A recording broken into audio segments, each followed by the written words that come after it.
साथियों नमस्कार, कैसे हैं आप सब लोग। आज एक महत्वपूर्ण टॉपिक पर डिस्कस करेंगे। 41A सीआरपीसी का लाभ 67 आईटी एक्ट के तहत दर्ज मुकदमों में मिलेगा या नहीं मिलेगा।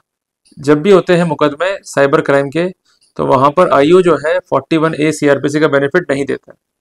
तो वहां पर क्या करें, किस तरीके से प्रोसीड करें। एक बात ध्यान रखिएगा कि जिन भी मामलों में पनिशमेंट जो है 7 ईयर तक है, वहां पर 41A इम्पेरेटिव है।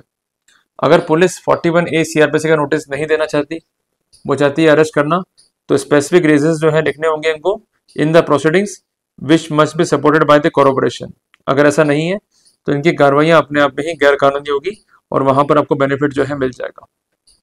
साथ में एक बात ध्यान रखिएगा कि एंटिसिपेटरी बेल के लिए डायरेक्टली आप मूव ना करें। आप सबसे पहले ज्वाइन करें इन्वेस्टिगेशन। इसके लिए यह आवश्यक नहीं है कि आप फिजिकली जो है थाने पे जाएं। आप अपने सबमिशंस को जरिए WhatsApp, email, through advocate, through post जो है भेज सकते हैं। उसमें बार बार यही कहना है आपको कि मुझे 41A सीआरपीसी का नोटिस दो, ताकि मैं ज्वाइन कर लूँ इन्वेस्टिगेशन को विदाउट एनी फियर। अगर आप ऐसा नहीं करते हैं तो मुझे मूव करना पड़ेगा एंटिसिपेटरी के लिए। उसके बाद आप मूव करेंगे तो वहां पर आपको फायदा मिलेगा कि मैंने इनको सबमिशंस दिए, but they are not willing to consider my plea and even they are not willing for the legal compliances. और इसी पॉइंट पर एक जजमेंट है ऑनरेबल इलाहाबाद हाई कोर्ट का। जजमेंट का नाम है राहत बनाम स्टेट ऑफ यूपी। जजमेंट का डेट है 22 दिसंबर 2023। पिटिशन नंबर है 9774/2023। एक बात ध्यान रखिएगा कि जो यूपी स्टेट है, जब वहां पर सीआरपीसी एप्लीकेबल थी तो एंटिसिपेटरी बेल लाई नहीं करती थी। तो क्या करा एडवोकेट से, बाईपास निकाला। तो ये लोग जो है क्वेश्चनिंग पिटिशन जो है दाखिल करते हैं, जिसके लिए ये लोग रेट जो है फाइल करते हैं। क्लियर है बात। तो मोटा मोटा केस ये था कि जो कंसर्न आरोपी है, इसने उल्लंघित किया है धारा 504, 506 आईपीसी को। इसके अलावा इसने अपराध कारित किया है 67 आईटी एक्ट के तहत। यहाँ पर जो काउंसिल थे पिटिशनर के, उनका कहना यह था कि जो पुलिस है वो ड्यूटी बाउंड है to follow the mandate of 41A of CrPC. और एक स्पेसिफिक रीजन क्या है इस चीज का, कि जो कंसर्न ऑफेंसेस हैं इनमें जो इम्प्रिजनमेंट है वो है अप टू 7 ईयर, जिस कारण कंसर्न जो अक्यूज है वो डिजर्व करता है बेनिफिट। तो कोर्ट ने स्पेसिफिक किया कि जहां पर ऑफेंस जो है 7 ईयर का, तो वहां पर पुलिस जो है बाउंड है to give notice of 41A of CrPC.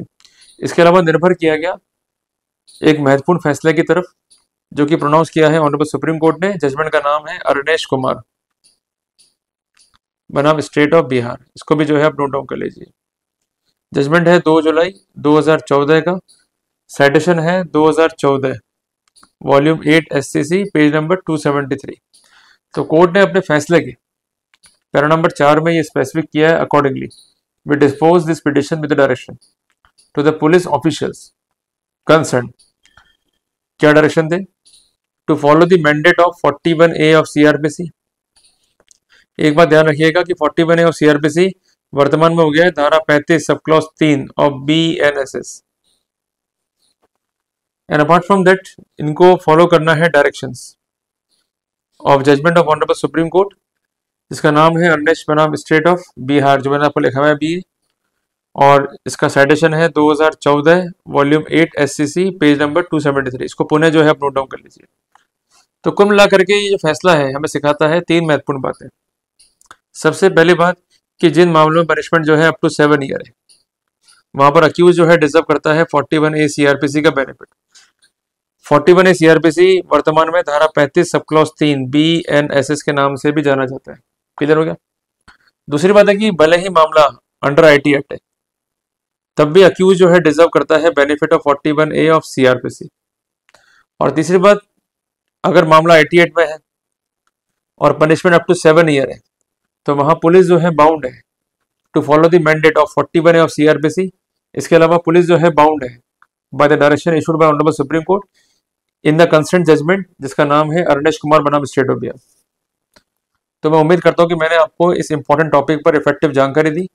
जब कभी भी एफआईआर है तो आप घबराएं नहीं, do not be in the anxiety. FIR को पढ़ें, फैक्ट्स को पढ़ें, आपका रोल क्या है उसको असर्टेन करें।